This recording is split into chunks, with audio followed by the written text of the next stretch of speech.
As you look back on 2019, obviously one of the things that has to stand out, again, certainly not in a positive sense, is what happened in Dayton in early August. Your response was the Strong Ohio initiative, which of course is under consideration of the Senate. As you know, people all across the spectrum on this issue, it's very controversial. I'll tell you that. I read your mail, all the emails that came flooding out of Dayton, and just the heartfelt cries of people, you know, to do something. And, you know, a lot of them have very specific things they told you to do. Obviously, we've heard negative things said about that from legislative leaders on the one hand. On the other hand, is my understanding, and you tell me if I'm wrong, you still support concealed carry without the need to get a license, and at least conceptually, you still support the stand your ground concept. So can you give me sort of a legislative update, and then maybe a bigger picture where you stand on this whole guns issue? Well, such a controversy nationwide. Sure, and thank you for the question. I said 2 days after this horrible tragedy in Dayton, I stood up and outlined 17 points that I was asking the legislature to do. Some of those points actually we'd already started to do. Some we can do without the legislature. For example, we're already starting to do something that's going to have a profound impact. Our criminal record system has been a mess for years.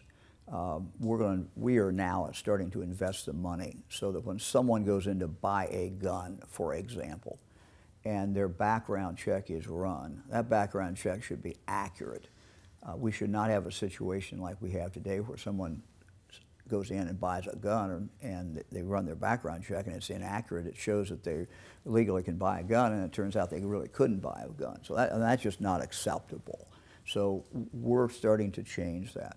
Some of the things that we want to do, obviously, we have to do through legislation. We've had a very good relationship with this legislature, Democrats and Republicans alike. As I said, they've passed our transportation budget in bipartisan. They passed a revolutionary, rather dramatic change in what we're doing as far as early childhood development, as far as our regular budget. So it's been a very good cooperation. I believe that next year you will see the legislature pass our Strong Ohio bill, and we all will be at a ceremony where I am signing that bill into law. I think the more legislators know about the details of our plan, the more they're going to like it.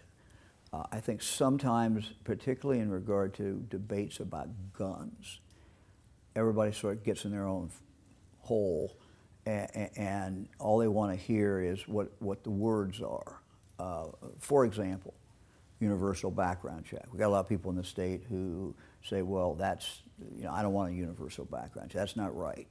You got other people that say, well, we certainly have to have a universal background check. What we've tried to do is come up with something that can actually pass in the state legislature, but at the same time we'll get the job done. And what we do is provide for the first time an avenue. I mean, first of all, just let me back up. 80% of the guns that are sold in the state of Ohio legally are sold with a background check. So what you're talking about is the 20% that are not. The whole debate is about the 20%. And so, you know, I present two extremes. One is you're selling your gun to your brother-in-law and you've known him for 50 years. Well, you ought to know if he can, if he's got a criminal record. Mm-hmm. You don't prickly worry about that. Why do you need a background check? The other thing is, I'm selling a gun to a total stranger. I have an obligation not to sell a gun to somebody who's not legally allowed to have a gun. That's already the law in the state of Ohio. So what we simply do is we provide a mechanism that person, the seller, can require the buyer to go into a local sheriff, and there's a mechanism where that person can get a background check and they can get cleared and get a certificate that they can present to me as a seller. It's a rational thing to do. It's not a universal background check, which a lot of people aren't going to be in favor of, but it does deal with the situation. The other probably controversial part of our bill has to do with, 17 states have a red flag law. 33 states don't have a red flag law. So we're, again, trying to do something that is uniquely Ohio, that we can actually get past and that will actually make a difference. After 2 months of work and study and working with people who deal with these problems every single day, we came up with a solution which we think is better than a red flag law. What's the problem? The problem is a family member's got someone in their family, they got a mental health problem, they have a addiction problem, an alcohol problem, or they have a drug problem, they have guns, and then someday they start acting out, and the family looks up and says, oh my God, we've got to do something. How can we help this? Our brother or sister or father or son. They call the police, and too often there's nothing that really legally can be done.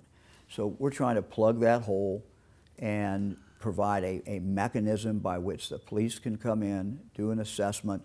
If that person is a danger to themselves, and by danger to themselves, I don't mean they're going to drink themselves to death over a long time. That's not what we're talking about. That's bad, but that's not what we're talking about. What we're talking about is a situation where they're threatening to kill themselves, or they're giving indication they may kill somebody else. We ought to be able to do something about that. And this provision says that you can. It's got to go through the due process. The police make a decision, but then it goes to a physician who analyzes that person, comes up with and then it goes to a court. What's better in regard to this, and this is one of the things that I think the legislature, as they study this, will understand. What's better about what we're doing is two things better than red flag.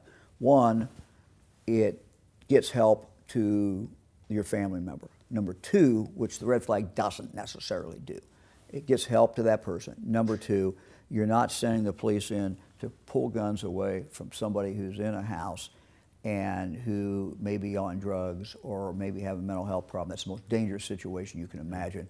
We first separate the person, we get them help, and then if the court decides that they need to get the guns, then that they can go in and put the court order and get the guns. Yeah. So my summary is, the more the legislature understands what we have proposed, and it's complicated. These are not easy things. This is heavy lifting.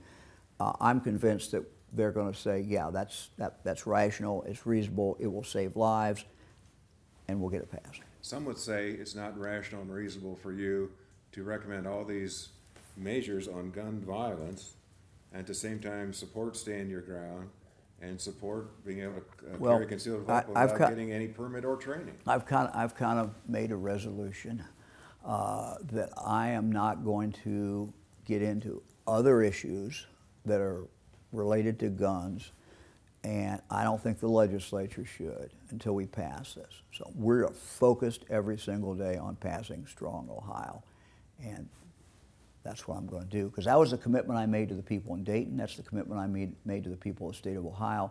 I think they expected me to lead. That's what I'm doing, and I'm convinced we'll get it passed.